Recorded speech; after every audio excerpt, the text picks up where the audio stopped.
Eso fue lo que dijiste tú.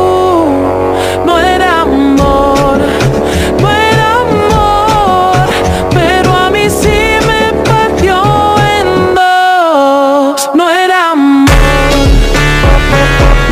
no era amor, pero a mí sí me partió en dos. No era amor,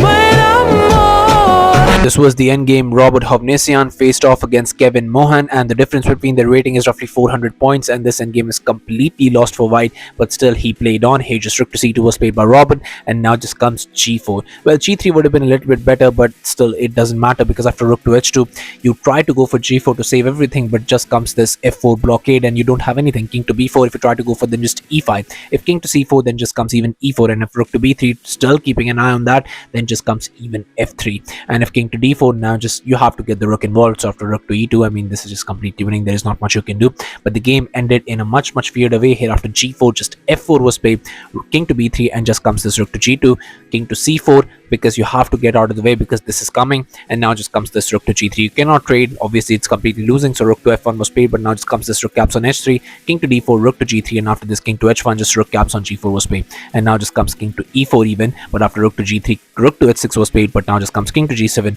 rook to h2, and here rook to e3 check, and 3 pawns against none is completely over. But still few more moves are played. King to f6, rook to h8, and king to f5, rook to f8 check, king to g4, and after rook to g8, e5 check was played, but after king to d5, even f3. And here Kevin Mohan resigned the game, and Robert Hovhannisiyan with this win moves to the second round of Fide World Cup.